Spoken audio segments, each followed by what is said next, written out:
안녕하십니까. 동방박사 최병훈 전문가입니다. 자, 요즘 최근에 시장이 방향을 위로 가려고 그러는데 변곡점에서 위로 가지를 못하고 지금 다시 눈치만 보고 있는 행보 장세죠. 관망세의 장세가 이어지고 있습니다.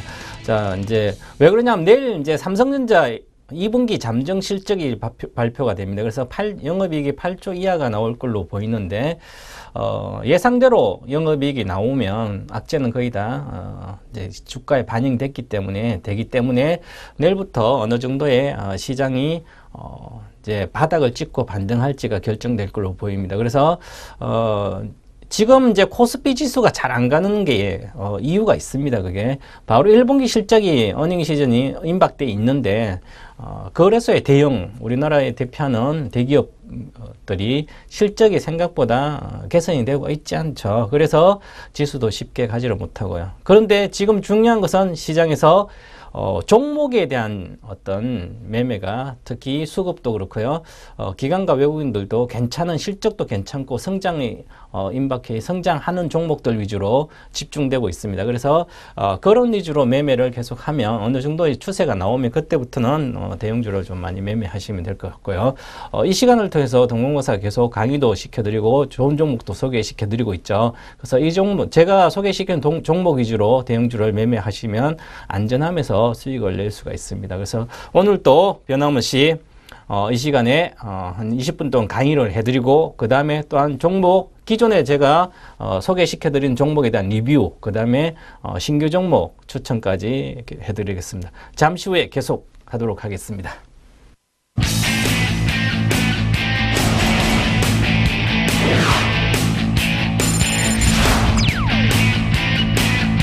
주식 투자는 인생 역전입니다. 그리고 거액자산가를 꿈꾸면서 해야만 성공할 수가 있습니다. 저 동방박사가 여러분들을 거액자산가 길로 인도하도록 하겠습니다. 기대하십시오.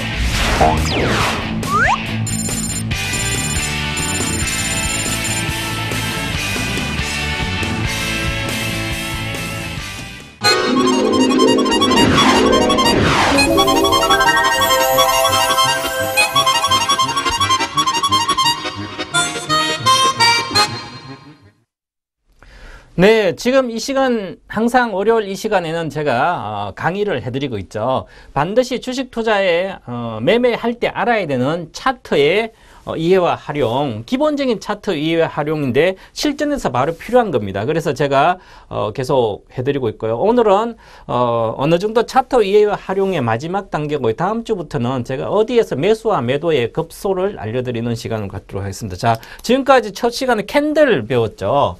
캔들 배우고 그 다음에 매물대를 보고 목표가나 지지선, 손절가를 좀 정하는 어떤 매물대가 있고요. 그 다음에 거래량, 주가의 그림자, 주식이 어느 정도의 에너지가 붙어 있는지 아닌지 거래량을 보시면 시세에 어느 정도 예측을 할 수가 있고요. 그 다음에 스토캐스틱, 바로 사고 파는, 매수, 매도하는 시점을 알 수 있는 스토캐스틱, 그 다음 엘리어트 파동이론, 지난주에 엘리어트 파동이론을 말씀을 드렸죠. 자, 시세가 항상 주가는 파동이다 그랬습니다. 그죠? 그래서 파동기 조금 올라왔을 때 빨리 파는 대다수 투자자들은 파동을 공부를 많이 하셔야 됩니다. 그래야만 추세선 그린 것보다 훨씬 더 유용한 게 파동이기 때문에 엘리어트 파동을 미리 공부를 하시고요. 책 한 권은 반드시 읽어보셔야 되죠. 그래서 책 한 권을 가지고 엘리어트 파동 책 한 권을 가지고 한 5번은 최소한 읽어보셔야 됩니다. 자, 그리고 볼린저 밴드, 오늘 제가 여러분한테 강의해 드릴 내용이 볼린저 밴드입니다. 자, 볼린저 밴드가 아주 중요하죠. 여러분들은 선물 옵션 이렇게 하시는 분도 계시고 하겠지만 옵션 같으면 변동성을 주로 이제 변동성을 먹는 거죠. 그래서 볼린저 밴드를 반드시 이용을 하고 있습니다. 그래서 볼린저 밴드를 모르면 옵션을 할 수가 없을 정도죠. 그래서 어느 정도의 변동성이 일어나는지 그에 대해서 오늘은 이제 그에 대한 지표 볼린저 밴드에 가지고 여러분한테 강의를 해드리도록 하겠습니다. 자, 볼린저 밴드, 볼린저 밴드, 존 볼린저가 개발한 차트인데요. 자, 볼린저 밴드는 요게 주로 이제 여러분들 이제 HTS 보면 볼린저 밴드가 보조 지금 나와 있습니다. 거기서 찾아서 여러분 차트에 덮어 씌우면 되죠. 그래서 볼린저 밴드는 모멘텀 지표 들어가 있습니다. 모멘텀 지표에 가면 가격 지표가 아니라 모멘텀 지표에 가면 볼린저 밴드는 가격 지표죠. 그리고 이제 스토캐스틱은 가격 지표인데요. 볼린저 밴드 모멘텀 지표입니다. 그래서 모멘텀 지표라. 그래서 자, 이게 어느 정도의 모멘텀이 발생해서 어떤 박스권을 벗어나는지 아닌지를 판단할 수 있는 가장 좋은 지표가 바로 볼린저 밴드입니다. 그래서 어느 정도의 볼린저 밴드를 활용해서 수렴했다. 볼린저 밴드는 수렴했다 확장을 하죠. 그죠? 수렴을 확장할 때 초기 단계 딱 잡으면 이익 난 상태에서 많이 수익을 낼 수가 있습니다. 자, 그래서 오늘은 볼린저 밴드의 개요, 특징 이런 것을 알고 알아보고 그 다음에 제가 차트를 여러 볼린저 밴드 차트를 실전 차트를 보여드리면서 어디서 사야 되고 어디서 팔아야 되는지 그리고 볼린저 이외에 대해서 이제 전부 다 설명을 해드리도록 하겠습니다. 자, 볼린저 밴드는 개요는 보시면 자, 가격 변화의 정도. 변화죠, 변화. 가격은 항상 오르가 내리는데 올라가면 또 내려가려고 그러고 어떤 그런 성향이 있죠. 그래서 이 볼린저 변동성을 반영한 지표다. 변동성. 올라갔다 내려갔다 어떤 변동성 폭. 이 폭을 이야기하는 거죠. 그래서 변동성을 나타낸다. 아주 중요한 겁니다. 그래서 변동성 지표다. 그러면 변동성 지표, 내가 변동성을 통해서 단기 매매라든지 오르락 내리락 매매를 해서 수익을 내려면 볼린저 밴드를 잘 알아야 되죠. 그죠? 그래서 볼린저 밴드를 모르고, 몇 퍼센트 수익을 내고 장중이라든지 며칠 동안 그런 것을 하시려면 반드시 아셔야 된다. 자, 그리고 자, 이 볼린저 밴드는 세 가지로 구성되어 있는데, 자, 중심선이 있고요. 중심선이 있고, 그 다음에 중심선 이상에 상한선이 있습니다. 상한선이 있고요. 중심선 밑에 하한선이 있습니다. 하한선. 그래서 이 중심선 기준으로 중심선에서 이제 중심선은 어떻게 하냐면 볼린저 밴드도 결국 이동평균선의 값을 가지고 이야기하는 거죠. 자, 일정한 기간 동안 N일 동안에 주가를 계속 계산해서 평균을 냅니다. 이 평균 낸 걸 가지고 점으로 연결한 게 중심선이죠. 이 중심선에서 바로 어느 정도의 표준 편차를 나타내냐. 바로 표준 편차의 값을 가지고 변동폭을 상한폭, 하한폭 이렇게 정하는 거죠. 자, 중심선에서 플러스 2 위로 2배 정도 표준 편차, 플러스 2의 표준 편차를 더한 값을 상한선이라고 그러고요. 그 다음에 적정 배수만큼 마이너스 2로 해서 값을 표준 편차를 마이너스 2로 해서 밑에 중심선에서 밑에까지 하한선이라고 그러고 상한선이라고 그럽니다. 그죠? 상한선, 중심선, 하한선 이렇게 나타냅니다. 그죠? 그래서 항상 볼린저 밴드 이 세 개의 선으로 세 개의 선으로 표현을 하죠. 그래서 이 선이 세 개의 선이 이렇게 반등 이렇게 세 개의 선이 항상 이렇게 붙어서 다닙니다. 일정한 폭을 갖고 변동, 그죠? 이게 바로 표준 편차를 이용해서 이제 일정한 값을 가지고 하는데요. 주로 이제 일반적으로 볼린저 밴드는 중심선을 22평선을 가지고 씁니다. 중심선은 22평선 가지고 쓰고요. 그 다음에 플러스 2의 값, 플러스 2, 마이너스 2를 가지고 하니까 플러스 마이너스 2를 하니까 표준 편차를 이 값을 2를 가지고 합니다. 그래서 2를 기본으로 하기 때문에 여러분들 2를 기본으로 이제 HT에 설정되어 있습니다. 그래서 어떤 분들은 저는 1을 쓰고요. 어떤 분은 3을 쓰는 분도 있고 여러 가지 자기가 어떤 매매 기법에 맞는 것을 쓰시면 되고요. 일반적으로 2를 씁니다. 일반적으로 쓴다는 얘기는 대다수 투자자에 쓴다는 얘기죠. 그러면 2가 거의 볼린저 밴드 기준으로 공부를 하는 겁니다.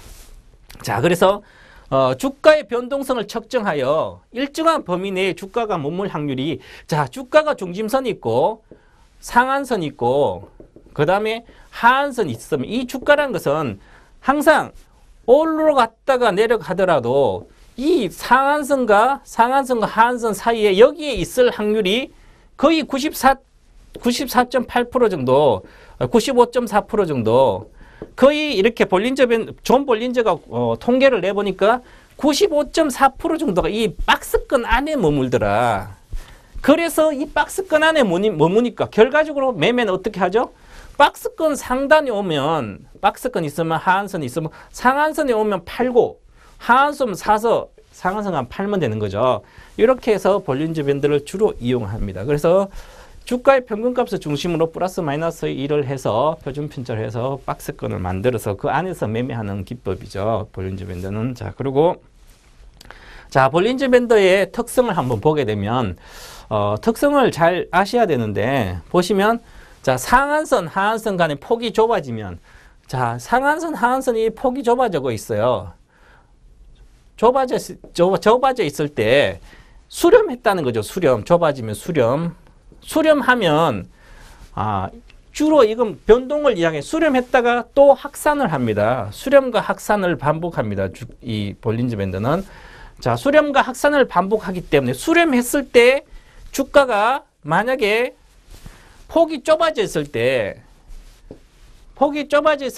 시세가 변화가 없어요. 계속 옆으로 기고 있습니다. 그죠? 그럴 때 조만간 어떤 모멘텀이 발생한다든지 어떤 이슈만 있으면 거기서 방향을 확 틉니다. 그죠?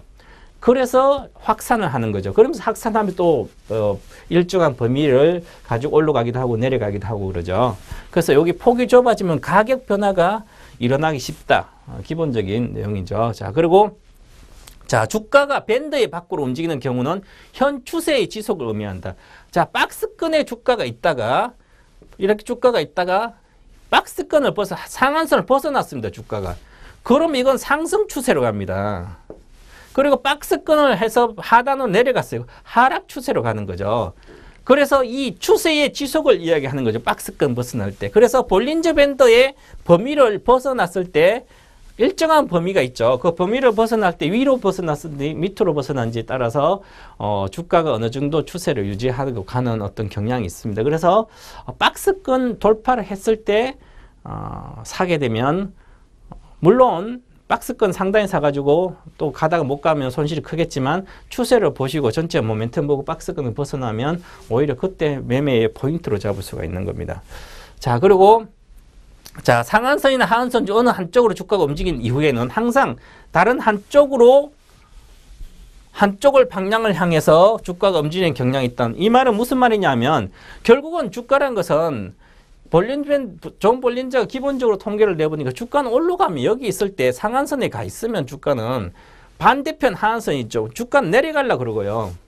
내려가 있으면 항상 올라가려는 경향이 있다는 거죠. 그래서 이 박스권에 논다는 거죠. 주가가.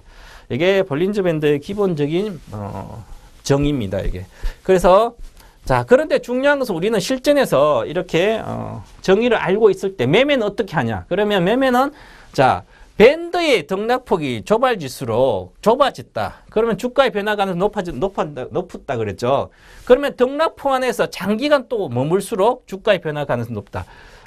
결국은 주식은 시간의 개념을 적용을 하는데 저는 시세의 원리를 가격과 시간과 에너지를 가지고 여기 시세 형성 원리라고 그러죠. 이게 저는 이제 동방버선 시세 형성 원리를 이렇게 첫 번째 가격, 두 번째 시간, 세 번째 에너지라고 그럽니다.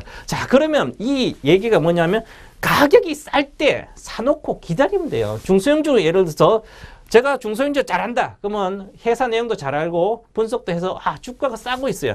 주로 2,000원짜리 있다가 1,000원에 와 있어요. 1,000원 초반에 있으면 가격도 싸고 이게 리스크도 적고 망하지 않은 회사고 향후 실적도 좋아진다면 1,000원에 사놓고 마냥 쌀 때 사놓고 기다리면 수익이 났을 때 팔면 되는 거죠. 가장 쉽습니다. 쌀 때 사서 비쌀 때 파는 거죠. 가장 초등학생한테 물어보면 주식 투자는 가장 쌀 때 사서 수익 나면 팔면 되지 않냐. 아주 쉬운 건데 왜 못하냐. 이렇게 맞는 말이죠. 가격 논리입니다. 이게 바로. 그리고 시간. 주가가 항상 쫙 시간이 계속 박스권에서 계속 주가가 머물면 시간이 가면 갈수록 방향을 틀려고 위로 올라갈지 내려갈지 방향을 틀려고 계속 노력을 합니다. 그 시간이 어느 정도 충족해야 되고요. 그 다음에 에너지라는 것은 거래, 결국은 누가 수급이 누가 사주든지 누가 팔아야 되는 거죠. 그래서 이 에너지에 의해서 뭐 이제 시세가 크게 변하고 하죠. 그래서 이 볼린저 밴드는 결국은 수렴을 이렇게 해서 볼린저 밴드가 이렇게 수렴했어요. 수렴하면 그 다음에 방향성이 위로 가든지 밑으로 가든지 크게 움직인다. 크게 움직인다. 자, 그리고 일정한 주가가 일정하게 계속 머문다. 볼린저 밴드에서 상한선, 하한선 주가가 계속 여기서 머무르요. 좁은 박스권에서 계속 머무르요. 그러면 여기서 이제 뜨면 거래가 실리겠죠. 거래에 실리고 떴다가 못 가고 나서 한참 뒤에는 가게 되면 추세가 갑니다. 그래서 요런 가격이 변화가 없으면서 계속 행보할 때라든지, 그러면 행보할 때 처음에 움직일 때는 잡지 않더라도 보다가 두 번째 움직일 때 바로 그게 뭐냐면 3파동에서 사는 거죠. 엘리어트 지난번에 배웠듯이. 그래서 이런 게 아주 중요합니다. 자, 그러면 실전 차트를 한번 보시면서 적용을 해보겠습니다. 하이닉스 차트입니다. 하이닉스 월봉이죠. 자, 하이닉스 월봉은 항상 보시면 여기서 사게 되면 박스권 하단이 사면 상단까지 갔다가 또다시 내려오죠. 자, 그런데 셀 때는 중심선을 깨지 않고 다시 또 상한선 갔다가 또다시 내려옵니다. 아, 여기서 많이 갔다가 올라갔으면 또다시 하한선까지 내려오죠. 검정색이 하한선이고 하늘색이 선이 상한선입니다. 자, 다시 하한선, 상한선 가죠. 여기 오면 팔고, 여기 오면 사고, 여기 오면 팔고 이러면 되죠. 그죠? 그러면 결국은 여기는 박스권 상단, 상한선을 돌파해 버렸습니다. 돌파했으니까 추세가 나왔다는 거죠. 수렴을 했다가 돌파하니까. 자, 범위를 벗어났습니다. 범위를 상한선을 벗어나니까 쭉 추세가 나와서 많이 올라갔죠. 이때 가격이 이제 3만 이상 가면서 이렇게 간 겁니다. 자, 월봉을 보면 이렇게 아주 쉽게 나오죠. 그죠? 자, 그런데 자, 또 보시면 주봉을 보겠습니다. 아, 주봉을 보니까 박스권에 머물고 있다가 2012년 7월달 머물다 있다가 또 박스권 상단 갔다 내려와서 중심선을 안 깨고 있죠. 계속 안 깨고 셉니다. 그죠? 자, 그래서 저도 여기서 2013년도 12년도 9월 달에, 10월 달에 계속 삼성 24,000에, 하이닉 24,000 사면 3만원대까지 돌고 가고, 목표가는 42,000이다. 이렇게까지 말씀을 드렸었는데, 자, 그러면 여기도 박스권 벗어났죠. 또, 여기서 벗어나가 쭉 가다가 또다시 박스권 하단 오고, 또다시 박스권 상다가 행보하면서, 이제 추세가 나옵니다. 여기서 추세가 쫙 나왔죠. 수렴은 또 여기도 또 추세가 박스권 벗어나면서. 그래서 이렇게 월봉, 주봉도 보시라도 이 어느 정도의 볼린저 밴드 보더라도 시세가 어느 정도 어디서 사야 되는 게 나옵니다. 이렇게. 그리고 일봉 차트를 보게 되면 일봉을 보게 되면 훨씬 더 보시면 여기도 박스권이 계속 있죠. 박스권 상단 갔다 하단 갔다 상단 갔다 하단 갔다 그러다가 추세 상단을 벗어나니까 추세가 확 나오죠. 여기서 3만 원부터 시작해서 5만 원대까지 그냥 나옵니다. 이게 수적으로 이렇게 해서 볼린저 밴드를 이용해서 매매를 하면 아주 쉽게 어디 정도 박스권 매매를 할 수 있다. 보시면 항상 이렇게 수렴하죠. 여기 수렴하고 또 수렴하고 있다가 또 확산도 하고요. 또 수렴 쫙 하면 또 확산하고 그러죠. 밑으로도 확산되고요. 자, 수렴했다 확산되고. 그래서 수렴과 확산을 반복합니다. 볼린저 밴드는. 그래서 수렴했을 때 어느 정도의 방향으로 트는지에 따라서 완전히 자, 수렴을 딱 했습니다. 그죠? 수렴을 하고 나서 보다가 방향이 딱 틀어져요. 여기서 틀어지면 그냥 지르면 수익이 많이 나는 거죠. 확산에. 수렴할 때 사서 수렴할 때 무조건 사놓으면 밑으로 갈 수도 있고 뭐 안 갈 수도 있는 거죠. 계속 행보. 그래서 수렴했다가 확산 초기에 사시면 수익을 크게 볼 수 있다. 이렇게 정의를 해드립니다. 그래서 볼린저 밴드 이용해서 박스권 매매에 대해서 배우시면 되고요. 그 다음에 볼린저 밴드를 가지고 분봉이라든지 장중 매매할 때도 10분봉, 3분봉 이렇게 60분봉 분봉을 가지고 볼린저 밴드를 적용해서 또 그날 단기 매매를 1, 2%를 먹기 위해서 매매를 해도 되죠. 그래서 볼린저 밴드는 반드시 알고 있어야 된다. 자, 지표 중에 볼린저 밴드만 가지고 수익을 내는 게 아니라 몇 가지를 응용해. 볼린저 밴드 단점도 있죠. 그렇기 때문에 볼린저 밴드뿐만 아니라 다른 지표까지 활용해서 매매를 하시면 아주 쉽게 매매를 할 수 있다. 그래서 자, 볼린저 밴드의 중요한 기억은 반드시 수렴했다가 확산을 반복한다. 그러면 수렴했다가 확산, 위로, 윗방향으로 확산이 들어갈 때 초기 단계 빨리 잡아야 됩니다. 그때 여기서 빨리 잡지 않고 계속 버리다 보면 위까지 가버려서 다시 내려올 때 잡게 되는 거죠. 초기 단계에서 빨리 사야만 이까지 먹을 수가 있습니다. 그죠? 안 그러면 천천히 주가는 주식 투자의 가장 중요한 것은 판단력, 결단력입니다. 결단을 못 내려서 대다수가 미적미적 그리죠. 우유부단하게 그랬을 때는 항상 초기에 아니라 끝물에 주로 매수를 한다든지 하게 됩니다. 팔 때도 바닥에서 팔게 되고요. 그게 결단력이 없어서 그렇죠. 결단력을 반드시 키우는 훈련도 하셔야 됩니다. 자, 지금까지 볼린저 밴드에 대한 이해와 활용, 매수 매도 포인트에 대해서 말씀을 드렸고요. 잠시 후에 계속해서 종목 리뷰와 관심 종목에 대해서 또 말씀을 드리도록 하겠습니다.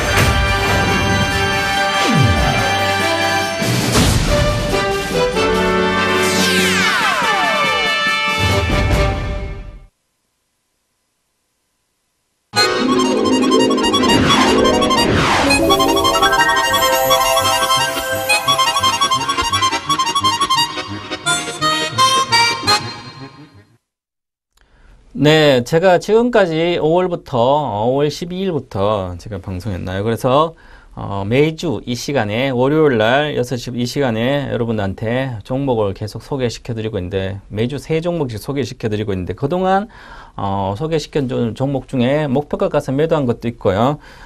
중장기로 보유한 종목도 괜찮은 게 있어요. 오늘의 제가 리뷰하는 종목은 그냥 갖고 있어도 되는 아주 좋은 종목들이기 때문에 제가 리뷰로 오늘 10종목을 해드리도록 하겠습니다.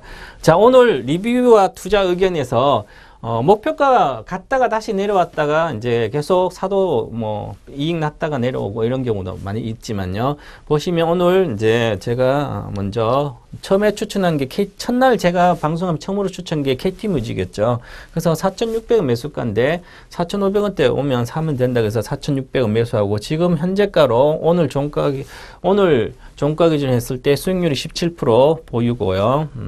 자, 그런데 처음에 제가 이야기할 때 4,600원에 매수하게 되면 5,200원 목표가에 팔고 다시 내려오면 사라. 4,700~800원까지 오면. 그래서 이제 다시 올라갔습니다. 그런데 요즘 KT뮤직이 뭐 핫 이슈죠. 그래도 잘 되고 오늘도 뭐 좀 올랐는데 어저께 상당히 많이 오르고 좋습니다. 그리고 백산도 자동차 내장재 백산도 아주 좋게 지금 오르고 있고요. 자, 그리고 추세가 가고 있는 종목이죠. 대우증권은 장이 좋아야 정권주가 가죠. 요즘 뭐 계속 정권주 중에 소형주 메리츠증권은 계속 잘 가고 있는데 일단 대형주인 대우증권은 시장에 가야 같이 간다. 그런데 일단은 그때 이후로 8,700원 정도 내외에서 잘 안 빠졌습니다. 현재 올라와 있고 5%. 자, 두산중공 5월 26일 32,000원인데요. 35,000대 갔었죠. 그래서 두산중공업도 이제 보유하는 거고, 테크윙 22%인데요. 이것도 계속 추세가 8,000원 목표가인데 목표가 근처 왔습니다. 아직까지 좀 더 상승열이 있기 때문에 홀딩하자. 자, 그리고 다음 리뷰 및 투자건, 그 다음 SK하이닉스 6월 2일 날 제가 44,000원에 매수를 하면 일단은 48,000원 단기 목표가인데 목표가 갖다 주면 다시 간다 그랬죠. 다시 52,000원까지 목표가 수정했는데 지금 51,600원입니다. 18% 수익이고요. 특히 좀 이따가 상세히 설명을 드릴 것이고요. 그 다음에 대우인터내셔널 34,000원에 좀 늦게 제가 추천했는데 종목 신호등에서는 31,000원에 이야기해 드렸고요. 그래서 목표가 37,000원 왔다가 이제는 4만원대 진입을 하고 있습니다. 4만원대로 바라보고 있죠. 14%. 현대건설 52,000원대 사시라 그랬죠. 자, 그때부터 올라가기 시작. 오늘도 급등이죠. 17%나 올라왔습니다. 자, 6월 23일은 지금 몇 주 안 되죠. 2주 만에 이렇게 올라왔습니다. 주가가. 자, KT 지난주에 추천해드린 KT는 자, 제가 하고 나서 일주일 동안 아주 셌죠. KT 그렇게 안 가던 종목이 6%나 올라왔습니다. 32,000원 정도 갔으니까. NHN엔터는 1분기 실적이 별로 안 좋기 때문에 어제 금요일 날 제가 종목 신호등에서 매도, 단기는 매도로 바뀐다 신호등이. 그래서 주황색 별을 켜졌는데 결국 오늘 내려왔습니다. 그래서 일단 이것도 77.4% 정도 갔다가 내려왔고요. 자, 전반적으로 이렇게 대형주죠. 거의 소형주가 아니라 완전 현대건설이라든가 대우인터, SK는 완전 대형주들입니다. 대형주인데도 수익률이, 자, 지금 6월달 추천주는 수익률이 18%, 14%, 17% 이렇게 많이 났죠. 그죠? 자, 그런데 5월달 추천주는 17%, 15%, 5월보다 물론 이제 추세적으로는 테크윙이라든지 KT무장의 백사 이런 것 향후에 계속 성장을 하고 있기 때문에 올라왔지만 나머지 중소형주들은 사실은 5월달 급락을 했죠, 장이. 그래서 올라간 게 별로 없는 그런 장이었습니다. 그런데 제가 좋은 종목 위주로, 우량한 위주로 종목을 하기 때문에 올라가는 거죠. 자, 그래서 하나하나 오늘 10종목이기 때문에 빨리빨리 보고 여러분한테 갖고 있는 분도 있을 수 있기 때문에 의견하고 투자의 내용을 알려드리도록 하겠습니다. 자, 보시면 KT무직. 자, KT무직은 아주 중요한 종목입니다. 제가 최근에 5월부터 이야기하고 있죠. KT를 사랑하자. 자, 그러면 KT무직 또 뭐 있습니까? KT 서브마린. 자, 그 다음에 KT가 있죠. KTH도 있는데 KTH보다는 자, KT 서브마린, KT 이 세 종목. KT는 좀 통신료 무거운 지지만 지금 한참 구조조정 중이죠. 그래서 KT도 결국은 구조조정이 완료가 되면 주가는 잘 갈 걸로 보입니다. 자, 그래서 현재 KT무직 음원 서비스 준대 KT뮤직과 지니 음악 사이트를 하고 있죠. 그리고 KMP홀딩스 이렇게 해서 7대 기획사들이 다 지분을 갖고 있는 KT무직입니다. 13%대 지분을 갖고 있죠. 그래서 자, 주가는 5,730원 최근에 어제도 급등했고요. 오늘도 이렇게 올라갔죠. 자, 그리고 이 종목이 기관들이 계속 사고, 어제는 외국인들이 한 번에 45만 주나 사버렸습니다. 자, 이렇게 왜 이렇게 5,300원대인데 이렇게 많이 사냐? 자, 지금 KT가 많이 바뀌고 있죠. KT그룹이.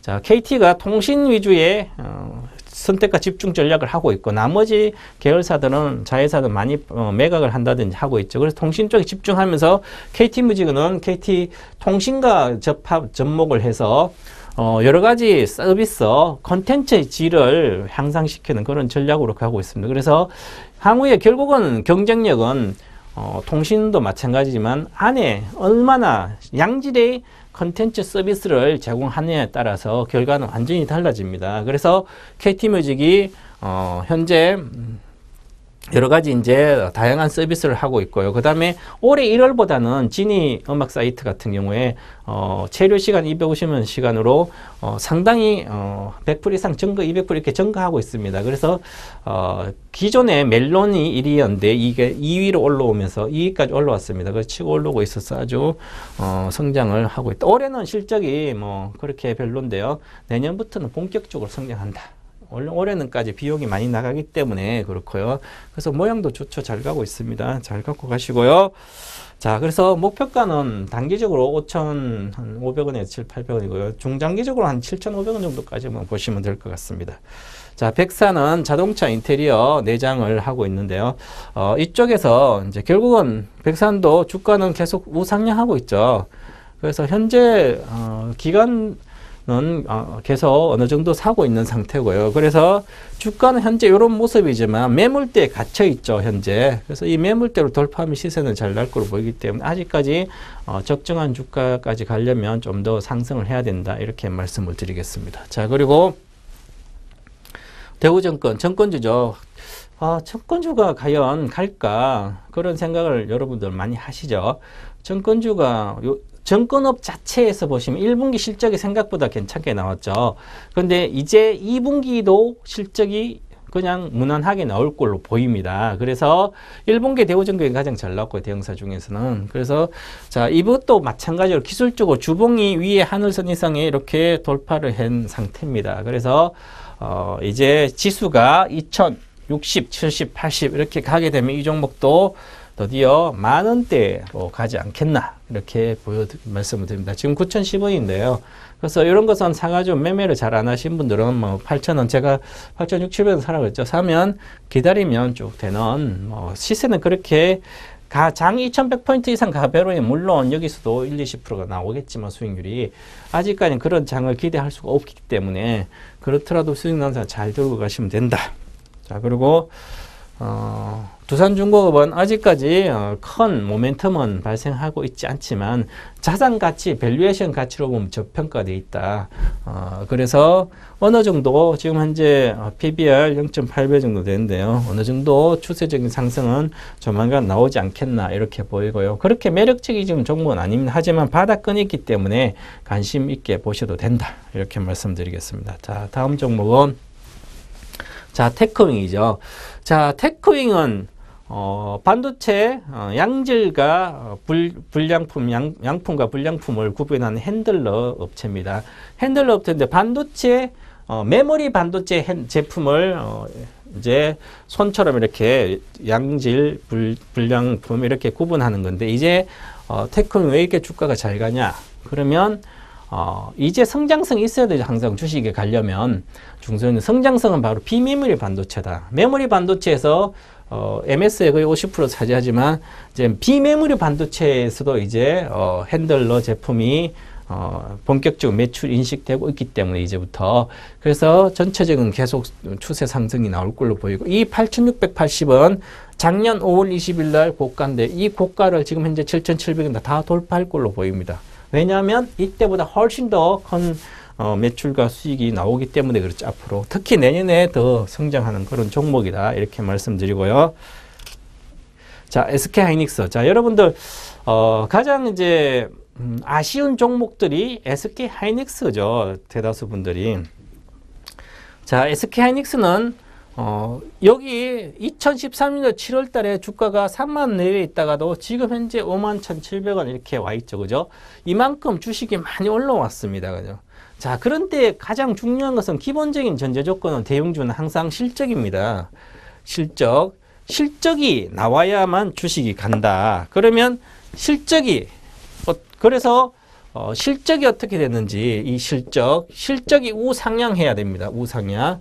실적이 턴어라운드 해서 우상향 쭉 실적이 나와야 되죠. 자, 이제는 분기당 한 큐당 한 1조 이상의 영업이익이 계속 나올 걸로 보이기 때문에요. 자, 그래서 어느 정도로 가고 있다. 지금은 근데 중요한 것은 이제 삼성전자도 시스템 반도체 쪽에 있는 라인을 메모리 쪽으로 어느 정도 돌리고 있죠. 시스템 반도체 쪽이 이제 매출이 좀 정체되고 있어서 자, 그래서 매출 확대를 해서 메모리 쪽으로 좀 돌리고 있는데 그렇게 되면 DDR3 가격이나 이런 쪽이 좀 내려갈 수가 있습니다. 그래서 DDR3 가격이 꺾였습니다.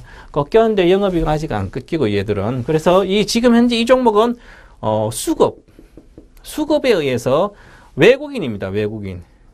외국인만 잘 보시면 된다. 외국인이 추세적으로 팔면 반드시 나오시라. 추세적으로 아직 팔지 않고 있죠. 며칠 전에 팔다가 급락했다 다시 오늘 또 사니까 그냥 올라갑니다. 주가는. 그래서 요것은 기억할 것은 왜 다른 거 볼 필요 이제 실적도 볼 필요 없습니다. 실적이 아무리 좋게 나온더라도 실적은 거의 다 예상되어 있기 때문에 한 6만 원대까지도 충분히 갈 수 있는 주식입니다. 외국인들이 워낙 많이 사가지고 그냥 땡길 수도 있기 때문에 외국인이 따라서 매매를 그대로 따라 하시면 된다. 자, 그리고 자, 보시면 대우인터내셔널 이것도 실적이 안 좋다가 미얀마 가스전에 영업이익이 이제 기여를 하면서 실적이 우상향합니다. 지금부터 1분기도 괜찮게 나왔죠. 그죠? 2분기도 그렇고 그래서 이 매물대가 있는데도 잘 올라가고 있습니다. 이런 주가죠. 그죠? 그래서 이게 주식 어떤 분석에 차트 분석뿐만 아니라 회사 내용, 실적에 대한 분석을 반드시 해야 된다. 그래야만 주가가 올라가는 것을 잡아낼 수가 있는 거죠. 자, 그런데 소형주 가지고 10% 수익 내는 거랑 이렇게 대우인터넷을 가지고 10%, 20% 수익 내는 거랑 천지차입니다. 일반인들은 자금이 적으시고 이제 몇천 이하를 매매하신 분들은 대우인터넷 사도 들고 갈 수가 없어요. 한 달 내도록 들고 있으면 한 10% 정도, 20% 정도 수익 날까? 잘 담아 그렇죠. 지금 38,000원인데 지금 사서 지금 현재 거의 목표가 근처 왔기 때문에 수익이 잘 안 나요. 그래서 초기 단계에서 빨리 사야 되는 거죠. 자, 그런데 요런 게 자금이 크신 분들, 억대 이상을 매매하신 분들은 이렇게 거래소 중에서도 대형주가 초기부터 갈 때는 반드시 초기 일찍 사서 이런 걸로 수익을 따박따박 내는 것도 아주 중요합니다. 자, 그리고 그 다음 종목은 현대건설.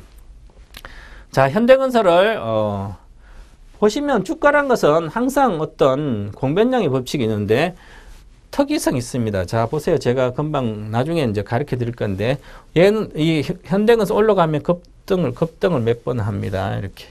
몇 주간 하죠. 1, 2, 3, 4, 1, 2, 3. 다음 주 이제 조만간은 목표 그거죠. 1, 2, 3, 4, 1, 2, 1, 2. 그렇게, 한 2, 3 오르게 되면 이 급등이 3, 4주로 오르죠. 그래서 지금 이렇게 잘 가고 있습니다. 지난번에 다 분석해 드렸듯이. 자, 이제는 61,300원인데 조만간 목표가에 거의 왔습니다. 그래서 아직까지는 홀딩하고 있다가 좀 더 가면 이익 실현해도 된다. 그리고 다시 내려왔다 반등할 때는 사게 되면 추세 상승이 되지 않겠나 이렇게 말씀을 드리고요. 자, KT. 자, KT가 지금 이렇게 급락을 수렴했죠. 아까 금방 배웠듯이 볼린저 수렴하고 밑에 방향으로 빠졌죠. 그러니까 급락을 주는 겁니다. 자, 그리고 현재 행보를 하고 있죠. 행보. 구조조정 끝나면 이 행보한 게 박스권 위로 달피하면 33,000원대 이렇게 달피를 하면 이건 추세 상승이 나올 수가 있는 겁니다. 그죠? 꼭 기억을 하셔서 잘 보시라. 바닥권에 선다. 사신단가 싸기 때문에 잘 들고 가셔도 되고요. NH엔터는 아직까지는 자, 이번 주 조정 들어가기 때문에 시간이 걸린다. 2분기 실적이 아직까지는 안 나온다. 3분기부터 좀 좋아진다. 그래서 이런 것은 이제 계속 손실 나서 들고 가는 종목은 아닙니다. 이익 나서 들고 가는 종목이고요. 그렇게 메리트 높은 종목이 아니다. 그래서 게임주 살려면 이런 게 아니라 뭐 지금도 잘 가는 게임비리라든지 이런 게 낫죠. 자, 그리고 자, 오늘의 제가 오늘은 이제 제가 단기 공략 3섬 단기 종목을 가지고 나왔습니다. 자, 그래서 기존에 있던 제가 중장기 종목으로 많이 여러분들한테 소개시켜 드렸기 때문에 그것은 이제 그대로 가시고, 자, 오늘은 단기 종목 보시면 오늘 또 좀 올랐는데 이지바이오, CJENM, 한국카본 이 세 종목인데요. 자, 한국카본은 중장기로 보셔도 되고요. 이지바이오는 어느 정도 이것도 중기로 보셔도 됩니다. CJENM은 수익 난 상태에서만 반드시 중기로 들고 가셔도 되고 손실 난서는 들고 가지 말라. 자, 단기 종목은 항상 평가손이 났을 때는 홀딩 하시면 안 되고요. 빨리 손절가를 참고해서 손절을 하셔서 이익 난 상태는 괜찮고요. 그렇게 보시고 이 손절가를 잘 기억하시기 바랍니다. 하나하나 이따가 말씀을 드리겠지만, 자, 그래서 한 종목씩 여러분한테 소개시켜 드리도록 하겠습니다. 자, 이지바이오. 자, 이지바이오는 축산 이제 전문 업체인데요.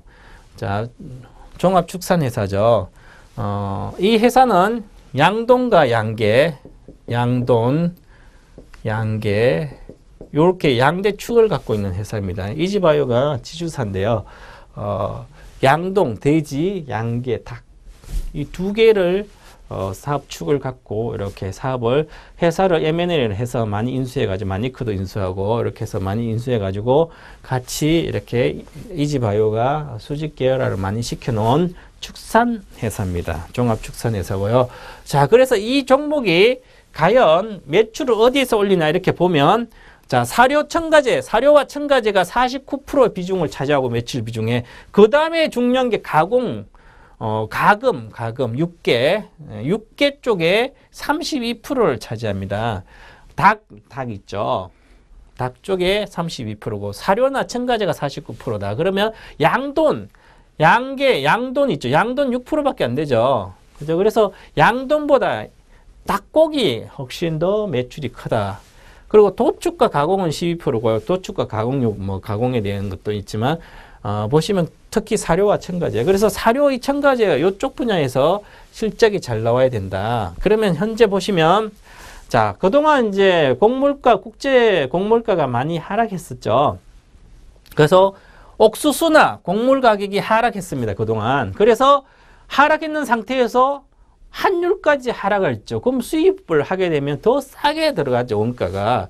그래서 원가 비중이 내려갔기 때문에 이 스프레드가, 원가와 판매가의 이 스프레드가 확대가 됐죠. 그래서 이익이 개선됐습니다. 그래서 이익이 개선됐기 때문에 이쪽 사료와 첨가제 쪽은 이익이 개선됐다. 이렇게 말씀을 드리고, 그 다음에 자, 가금사업부 6개 사업부는 옥수수 투입 단가가 하락했기 때문에 어느 정도 이제 당보이 있죠. 이런 거. 한데 단가 하락했기 때문에 이익은 개선되죠. 그죠? 그래서 적자는 축소됐어요.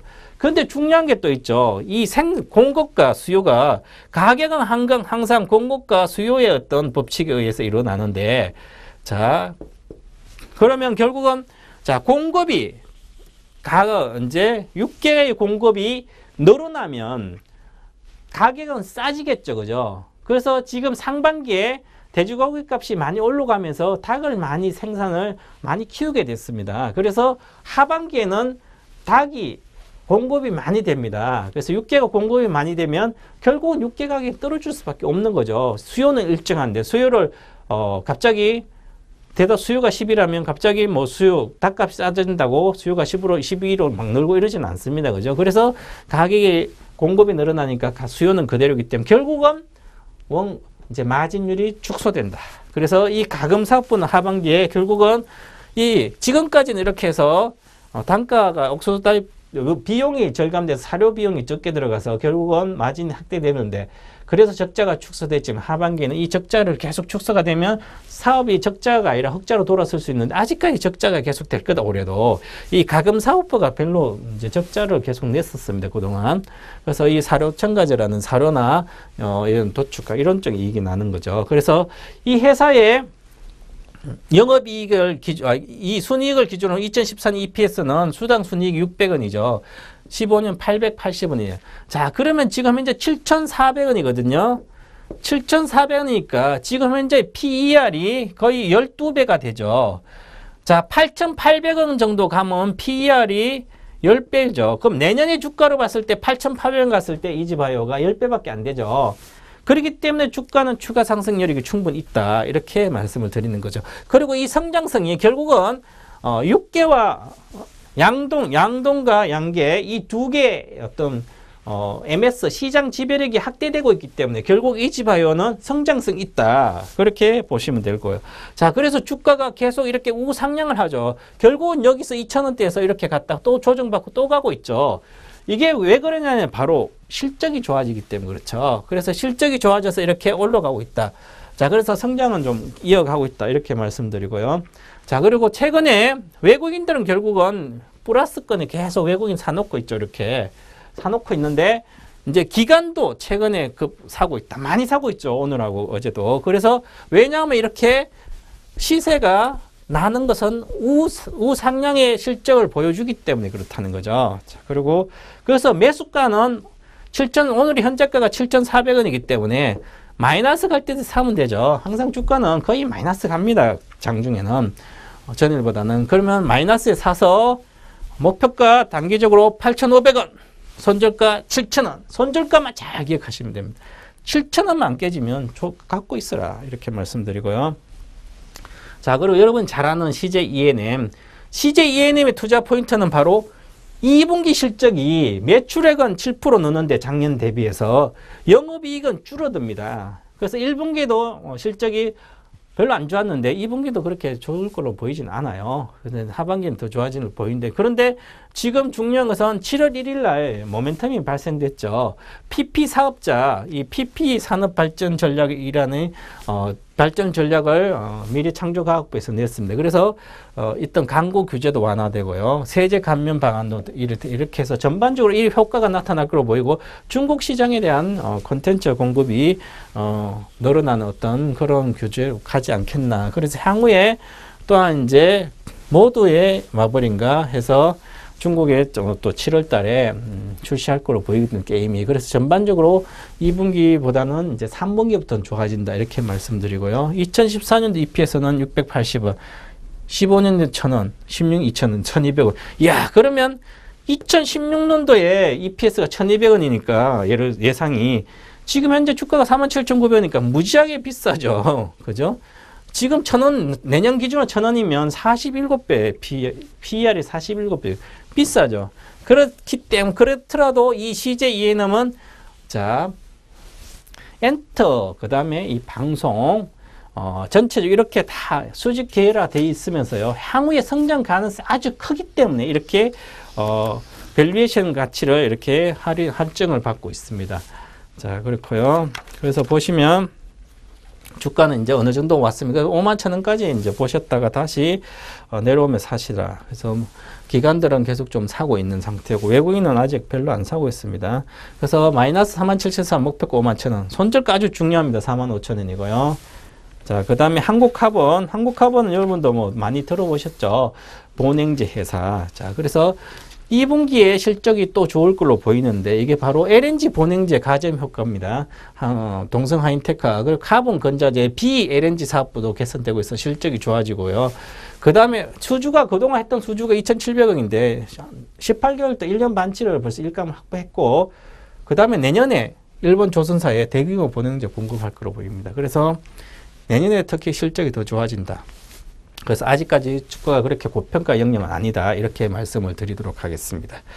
자, 그리고 차트를 보시면 이렇게 상승하고 있죠. 그래서 좀 길게 가지고 가시면 좋은 영역, 바닥권이다. 아직까지. 바닥 많이 올라왔지만 그래도 길게 보시는 건 좀 여기서 좀 조정받더라도 추세 상승이 가능한 영역이다. 그래서 아직까지 뭐 외국인은 계속 좋게 사고 있습니다. 외국인이 많이 산 종목이다. 이렇게 말씀드립니다. 외국인 안 팔면 주가가 별로 안 빠진다. 이렇게 말씀드리고요. 최근에 기간도 좀 가세하고 있다. 이렇게 말씀드리겠습니다. 그래서 매수가는 마이너스에 사셔서 지금 8,290원인데요. 8,100원대 사면 목표가 9,500원, 손절가 7,900원. 장기적인 목표가는 13,000원 정도 됩니다. 그래서 내년 정도 목표가 13,000원이니까 손실 나지 않으면 꾸준히 들고 가는 그런 종목이다. 이렇게 말씀드리겠습니다. 자, 지금까지 세 종목, 관심 종목 오늘 또 여러분한테 소개시켜 드렸는데 매매한데 아주 참고를 잘 하시기 바랍니다. 네.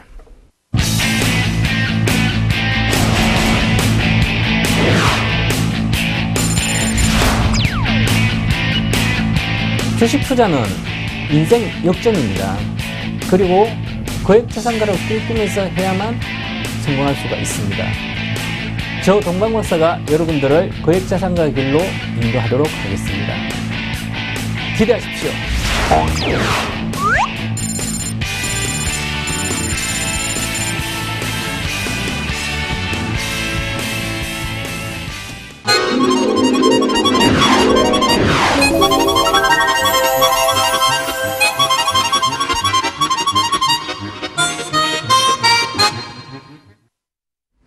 네, 지금까지 제가 볼린저 밴드 강의와 그 다음에 지금까지 제가 여러분들 추천해 드렸던 종목에 대한 리뷰, 그 다음에 또한 새로운 종목도 세 종목에 대해서 말씀을 드렸습니다. 그래서 이 시간에 이렇게 열심히 들으시면 종목 좋은 거랑 많이 또 매매하는 기법도 배우고, 그렇으면 다음 주에는 어느 정도의 실전 기법에서 어디에서 사고 어디서 파는지 구체적으로 또 가르쳐 드리고 종목에 대해서 리뷰도 계속 해 드리고요. 자, 제가 내일 장중과 저녁에 무료 공개 방송을 합니다. 그래서 리치맷전 시업전 KR로 오시면 장중 공개 방송에서 여러분들한테 시장 설명과 종목 진단, 그 다음에 종목에 대한 구체적인 내용까지 다 설명을 드릴 테니까 내일 많이 오시기 바랍니다. 내일 뵙도록 하겠습니다. 감사합니다.